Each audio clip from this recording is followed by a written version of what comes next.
होली के दिन अपनी पत्नी के अलावा किस स्त्री के साथ संबंध बनाना पाप नहीं पुण्य है? भक्तों, वो कौन सी स्त्री है जिसके साथ होली के दिन संबंध बनाने से हमें कोई नहीं रोकता, बल्कि सारे लोग खुश हो जाते हैं? भक्तों, क्या आपको पता है कि होली के दिन किस समय स्त्री के साथ संबंध बनाना चाहिए? संबंध बनने का शुभ मुहूर्त कब है और क्यों बनाना चाहिए?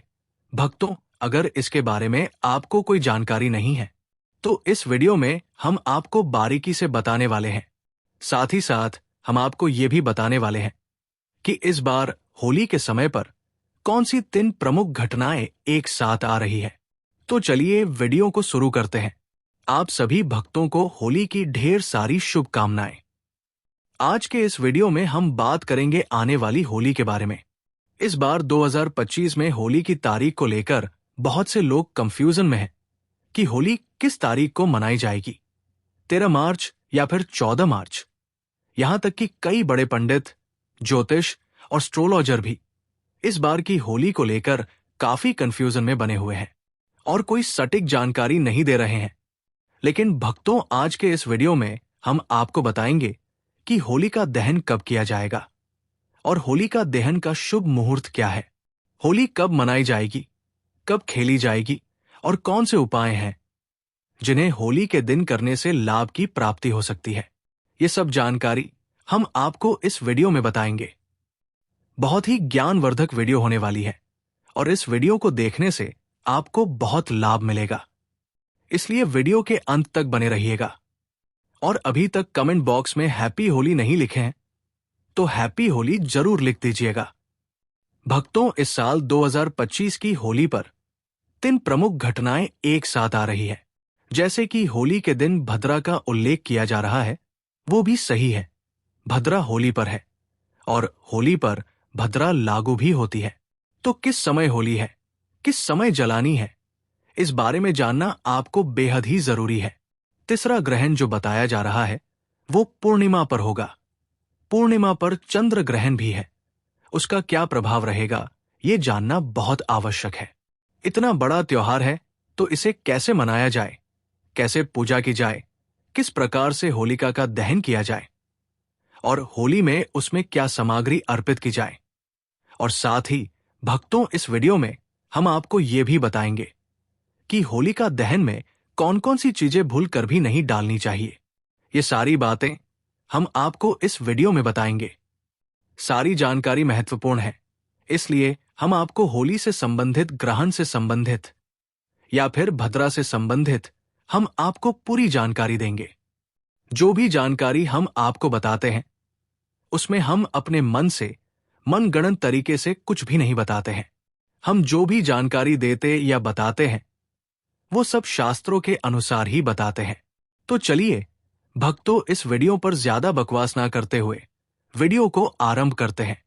और आपसे एक प्रार्थना है कि वीडियो को लाइक अवश्य कर दीजिएगा, क्योंकि आपका एक लाइक हमारे लिए बहुत महत्वपूर्ण होता है। जब आप लाइक करते हैं तो हमें बहुत अच्छा लगता है, जिससे कि और अच्छी अच्छी जानकारी आपके लिए लेकर आते हैं।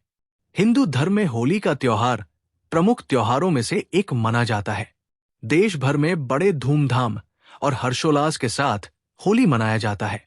यह त्योहार फाल्गुन माह की पूर्णिमा तिथि को पड़ता है, लेकिन इससे एक दिन पहले रात्रि में होली का दहन किया जाता है, जिसे छोटी होली के नाम से भी जाना जाता है। होली का महापर्व बुराई पर अच्छाई का जीत का प्रतीक माना जाता है। भक्तों, होली का दहन हर साल फाल्गुन मास की पूर्णिमा को होता है। तो पहले ये जानना आवश्यक है कि फाल्गुन मास की पूर्णिमा किस दिन है, फाल्गुन मास की पूर्णिमा कब से कब तक लागू हो रही है और उस दिन होली का दहन किस समय किया जाएगा। होली 2 दिन का त्योहार होता है। एक दिन होली का जलाई जाती है, जिसे होली का दहन कहते हैं। ये सभी लोग दिन में होलिका की पूजा करते हैं और पूजन करने के बाद रात्रि को शुभ मुहूर्त में भद्रा रहित समय में होलिका का दहन किया जाता है। भद्रा रहित समय अर्थात जिस समय में भद्रा नहीं होनी चाहिए, क्योंकि होली और रक्षाबंधन दोनों पर ही भद्रा का बहुत अधिक प्रभाव होता है। इसलिए आपको भद्रा समय देखकर ही होलिका का दहन करना चाहिए। अगले दिन रंगों वाली होली होती है, जिसे धूलंडी कहा जाता है और भारतवर्ष के विभिन्न प्रांतों में अलग अलग नामों से जाना जाता है। उस दिन रंग, गुलाल आदि लगा के होली मनाई जाती है। इस प्रकार से ये 2 दिन का त्योहार है। भक्तों, अब हम आपका ज्यादा समय बर्बाद ना करते हुए आपको बता देते हैं कि होली का दहन का शुभ मुहूर्त के बारे में। त्रिक पंचांग के अनुसार फाल्गुन मास के शुक्ल पक्ष की पूर्णिमा तिथि की शुरुआत 13 मार्च 2025 को सुबह 9:35 पर होगी और अगले दिन 14 मार्च को 2025 को दोपहर 12 पर समाप्त होगी। ऐसे में उदया तिथि के अनुसार 13 मार्च की रात्रि को होली का दहन किया जाएगा और 14 मार्च को रंगों वाली होली मनाई जाएगी। होली का दहन के दिन भद्रा की बात करें तो 13 मार्च को होली का दहन के दिन सुबह 6 से लेकर रात्रि 11:26 तक भद्रा काल रहेगा। इस दौरान होली का दहन करने से बचें। होली का दहन का मुहूर्त पंचांग के अनुसार 13 मार्च को देर रात 11:27 से लेकर 14 मार्च को 12 तक लगभग 1 घंटा 40 मिनट तक होली का दहन का शुभ मुहूर्त है। पंचांग के अनुसार होली का दहन पर पूर्वा फाल्गुनी नक्षत्र के साथ धृति योग बन रहा है। वही होली के दिन यानी 14 मार्च को उत्तरा फाल्गुनी नक्षत्र के साथ साथ शूल योग का भी निर्माण होगा। ऐसे में पूजा पाठ करने से जीवन में सुख समृद्धि की प्राप्ति होती है। चलिए भक्तों, अब हम जान लेते हैं होली का दहन की पूजा विधि के बारे में। भक्तों, आपको सुबह सूर्योदय से पहले उठकर स्नान आदि करने के बाद होलिका का पूजन करना है। पूजन के समय से पहले सामग्री एकत्र कर लीजिएगा। सामग्री में क्या चाहिए? आप तो पहले तो बड़कुल की माला रखिएगा, उसकी माला बना लीजिएगा। थोड़ी सी हल्दी रखिएगा, थोड़ा सा कुमकुम रखिएगा, अक्षत रखिएगा, एक लोटे में जल लीजिएगा, थोड़े कच्चे मूंग भी रख लीजिएगा, थोड़े से बतासे रख लीजिएगा। कुछ लोग इसमें हल्दी का प्रयोग करते हैं तिलक के लिए, कुछ लोग इसमें कुमकुम या रोली का प्रयोग करते हैं। दोनों ही उचित है। आपके यहां पर जो भी प्रयोग में होता है वो आप ले लीजिएगा। इस प्रकार से ये सारी सामग्री आप एकत्र कर लीजिएगा और एक स्थान पर बैठ जाइएगा। आपने बड़कुल की जो माला बनाई है उसका पूजन अपने घर पर ही कर लेना है। पूजन कैसे करेंगे? सबसे पहले जो आपने माला बनाई है उसमें थोड़ा जल छिड़क दीजिएगा। उसके बाद तिलक लगाइए, अक्षत लगाइए, थोड़े से पुष्प उस पर छोड़िएगा, हाथ जोड़कर प्रणाम कीजिएगा। उसके बाद उस माला को थाली में रख लीजिएगा या जैसे भी आप ले जाना चाहें। बाकी सामग्री को एकत्र कीजिए और पूजा के लिए चले जाइए। शुभ मुहूर्त के अनुसार पूजा करनी है। इस प्रकार से सामग्री लेकर जिस स्थान पर होलिका जलाई जाती है वहां पहुंचिए। होलिका आपके क्षेत्र में लकड़ियों से बनाई गई होगी। वहां पहुंचकर सर्वप्रथम आप जल छिड़क कर हल्दी कुमकुम अर्पित करके अक्षत अर्पित कीजिएगा और मूंग भिगो कर रख लीजिएगा। सुबह वो मूंग लेकर जाएं और मूंग अर्पित करें। बताशे भोग के रूप में अर्पित कीजिएगा। दक्षिणा के रूप में कुछ राशि भी आप वहां अर्पित कर सकते हैं। आपको एक परिक्रमा करते हुए देना है। ऐसा नहीं कि आप जो लकड़ियां जलाने के लिए लगा रहे हैं वो गीली न हो जाएं। तो आप एक परिक्रमा करते हुए उसके बाद कच्चे सूत से अच्छे सूत को 5 या 7 बार लपेटकर होलिका के चारों तरफ से चक्कर लगाते हुए लपेट दीजिए। उसके बाद होलिका को प्रणाम कीजिएगा। इस प्रकार से आपको होलिका की पूजा करनी है। इसमें कुछ प्रथाएं भी होती है, जैसे कि 5 प्रकार का अनाज अर्पित किया जाता है। तो ध्यान रखें कि आप 5 प्रकार के अनाज भी अर्पित कर सकते हैं। साथ ही पुष्प आप अवश्य ही अर्पित कीजिएगा।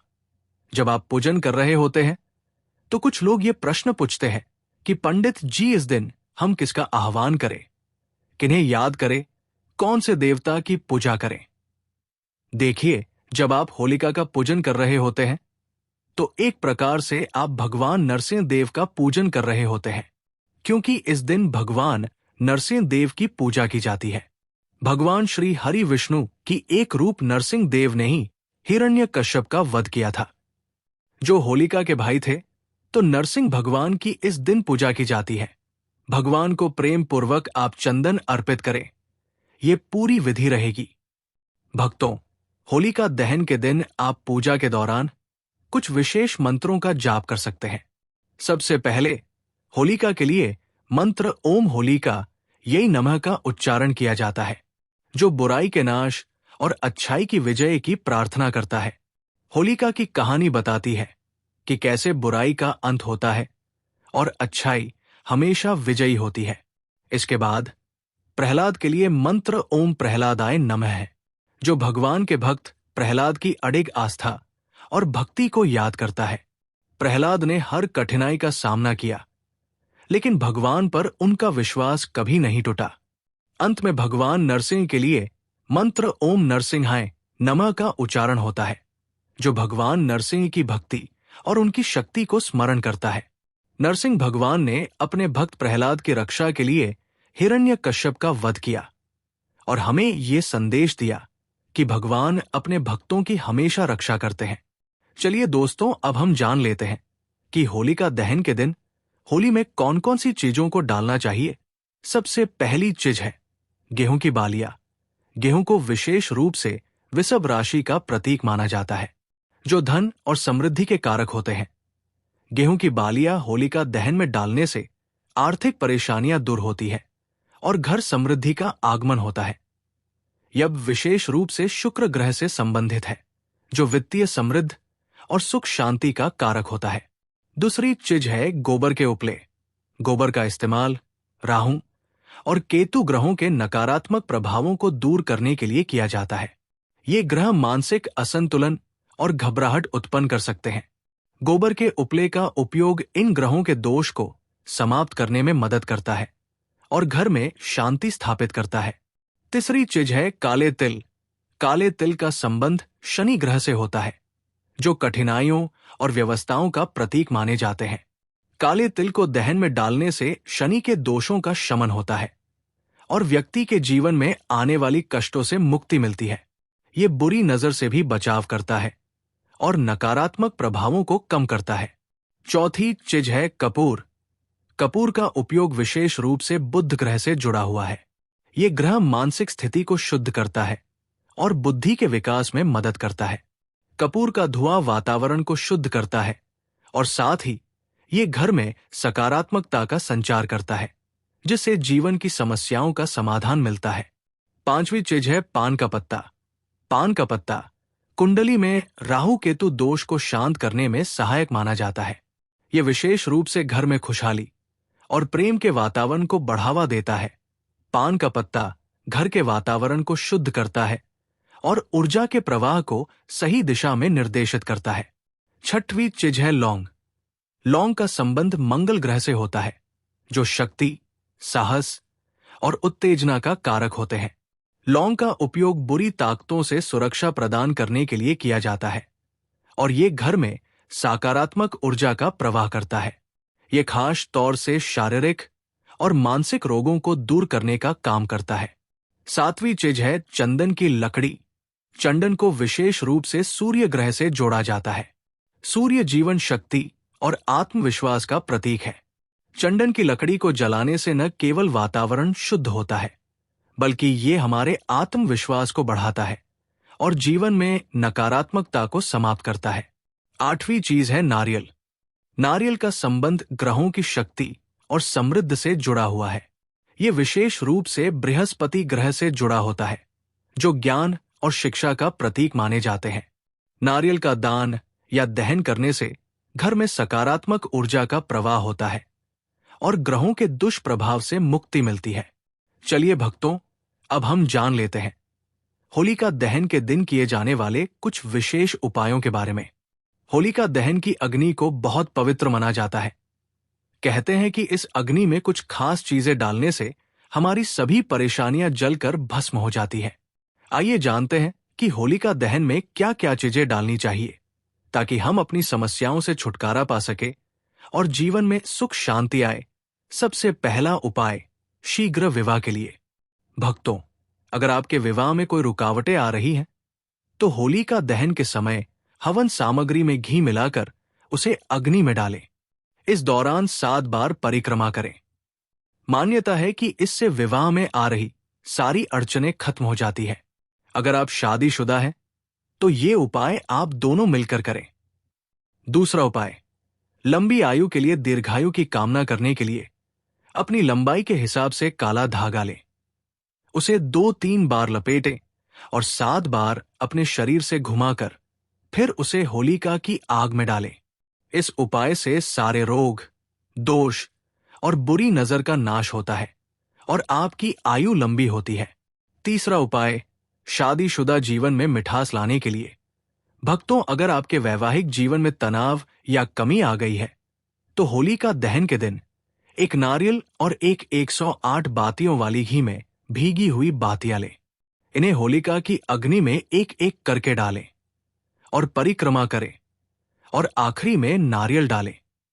ऐसा करने से दाम्पत्य जीवन में मिठास आती है और रिश्ते बेहतर होते हैं। चौथा उपाय, आर्थिक लाभ के लिए। भक्तों, अगर आपको आर्थिक तंगी का सामना करना पड़ रहा है तो होलिका दहन के दौरान गन्ना और खिल बतासे जरूर अर्पित करें। इससे माता लक्ष्मी का आशीर्वाद प्राप्त होता है और आपकी सारी धन संबंधी परेशानियां दूर हो जाती है। इस उपाय से घर में बरकत और समृद्धि आती है।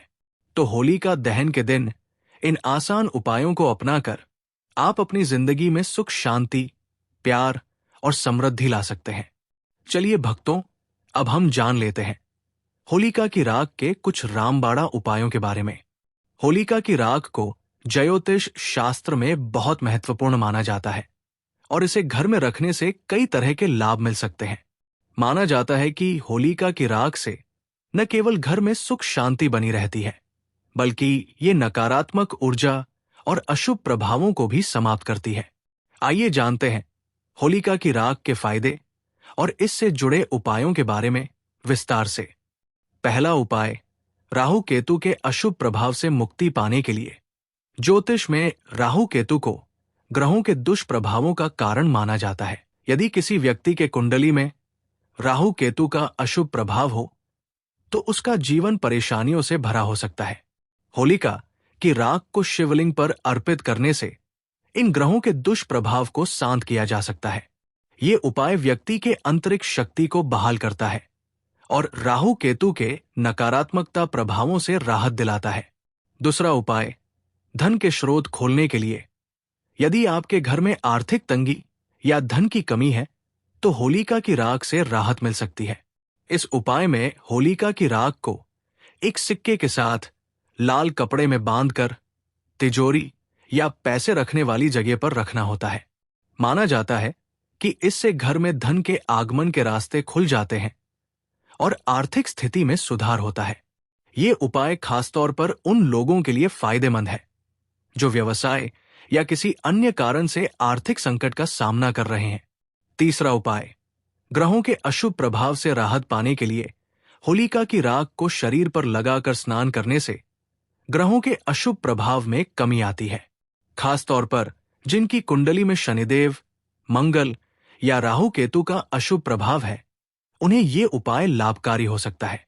राख से स्नान करने से न केवल शारीरिक बल्कि मानसिक शांति भी मिलती है और व्यक्ति के जीवन में सकारात्मक ऊर्जा का संचार होता है। भक्तों, चौथा उपाय, वास्तु दोष दूर करने के लिए। वास्तुशास्त्र में घर के आंतरिक स्थानों का विशेष महत्व है। कभी कभी घर के वास्तु दोषों के वजह से व्यक्ति के जीवन में परेशानी आ सकती है। होलिका की राख को घर के विभिन्न स्थानों पर छिड़कने से इन वास्तु दोषों को दूर किया जा सकता है। ये उपाय घर में सुख, शांति और सकारात्मक ऊर्जा का प्रवाह सुनिश्चित करता है। पांचवा उपाय, बुरी नजर से बचाव के लिए। राहु केतु की बुरी नजर से बचाव के लिए होलिका की राख का उपयोग किया जा सकता है। घर में राख रखने से न केवल वास्तु दोष दूर होते हैं, बल्कि ये बुरी नजर को भी टालता है। खास तौर पर जब घर में कोई नई चीज आई हो या जब घर में कोई नया सदस्य जुड़ा हो, तब राख रखने से नकारात्मक शक्तियों से बचाव होता है। छठवीं उपाय, बीमारियों से बचाव के लिए होलिका की राख का उपयोग घर में रखने से बीमारियों का वास नहीं होता। ये उपाय विशेष रूप से स्वास्थ्य से संबंधित समस्याओं को दूर करने के लिए लाभकारी माना जाता है। अगर परिवार के सदस्य किसी बीमारी से जूझ रहे हैं या उनका स्वास्थ्य अक्सर बिगड़ता रहता है, तो राख रखने से इन समस्याओं में कमी आ सकती है। ये घरेलू उपाय घर में स्वस्थ वातावरण बनाए रखने में मदद करता है। 7वां उपाय, आय के स्रोत बढ़ाने के लिए। यदि किसी व्यक्ति को आय के नई स्रोत की आवश्यकता है या व्यापार में उन्नति की आवश्यकता है, तो होलिका की राख का उपयोग किया जा सकता है। राख को घर के उत्तर पूर्वी कोने में रखकर इस पर ध्यान केंद्रित किया जाता है ताकि आय के स्रोत बढ़े और घर की स्थिति में सुधार हो। ये उपाय विशेष रूप से उन लोगों के लिए फायदेमंद साबित हो सकता है जो व्यापार या नौकरी के क्षेत्र में उन्नति के तलाश में।